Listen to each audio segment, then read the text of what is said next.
আসসালামু আলাইকুম আমার প্রিয় ভাই ও বোনেরা, আঙ্কেল আন্টিরা। আমার ভিডিও যে যেখান থেকে দেখেন তাদেরকে অসংখ্য ধন্যবাদ আমার পক্ষ থেকে। এই তো আমি আজকে একটু চলে গিয়েছিলাম, আমাদের বাড়ির কাছে একটা শহর আছে, শহরে গুরুত্বপূর্ণ কিছু জিনিসের জন্য। ছোট ছেলে বলতেছে, আম্মু আমি তরমুজ খাবো, কিন্তু তাই বাচ্চার জন্য একটা তরমুজ কিনে নিয়ে এসেছি মাঝারি জাতের। তাড়াতাড়ি করে বাড়িতে এনে কিন্তু বাচ্চাদেরকে কেটে দেওয়া হচ্ছে। বাচ্চারা আগ্রহ হয়ে বসে আছে, তরমুজ খাবে। এই বছরে আমাদের প্রথম তরমুজ খাওয়া। বন্ধুরা, মাঝারি জাতের তরমুজটা কিনে এনেছি। তরমুজের কিন্তু অনেক দাম ভাই। আপনাদের কার কোন জায়গায় কীরকম দাম জানি না, আমাদের এখানে প্রচুর দাম, কিন্তু তরমুজটা অনেক সুন্দর বের হয়েছে।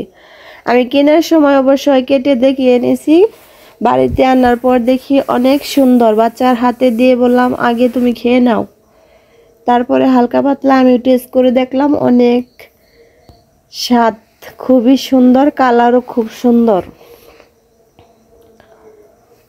তারপরে আপনাদের ভাইয়ারকে একটা ঠান্ডা দিয়ে দিলাম যে তুমিও খেয়ে নাও। আমি চলে গিয়েছিলাম আমাদের শহরে একটা শোরুমে যাওয়ার পরে আমি এই সেলাই মেশিনটা চয়েস করে নিলাম।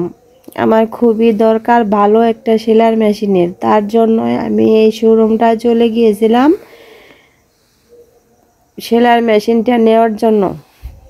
মেয়েরা কীরকম জানেনই তো, হাঁড়ি পাতিল দেখলে আর ভাই হুঁশ থাকে না। এই তো হাঁড়ি পাতিলগুনা দেখে খুব পছন্দ হয়েছে, কিন্তু আজকে আনতে পারি নাই। মেশিনের দামটাই অনেক পড়ে গেছে ভাই, 35,000 টাকা দিয়ে এই মেশিনটা নিয়েছি।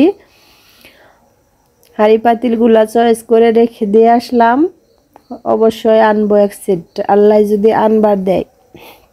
আজকে মনে অনেক খুশি, মনের একটা আশা পূর্ণ করতে যাচ্ছি। ছোট ছেলেও দেখতেছে, আমি দেখলাম। তারপরে আমার ছোট সোনাও বলতেছে, আম্মু আমি একটু দেখে নেব। আমি ভাবলাম যে ঠিক আছে বাবা, তুমি একটু দেখে নাও, পড়ে গেলে কিন্তু সমস্যা হবে, ভেঙে যাবে। কাছের ঢাকনা যেহেতু। এদিকে আমার মেশিনটা কিনে হলো, কিনে আমি একটা ভ্যানে করে আমার বাড়িতে নিয়ে আসলাম। বাড়িতে নিয়ে এসে এই তো আপনাদের ভাইয়া আর ওই লোকটা আমার ঘরে তুলে দিয়ে গেল। এদিকে রাত করে আপনার ভাইয়া অনেকগুলা খিরা এনেছে, বলতেছে দেখো তোমাদের জন্য কিনে এসছি। সেটাও আপনাদেরকে একটু দেখানো হলো বন্ধুরা।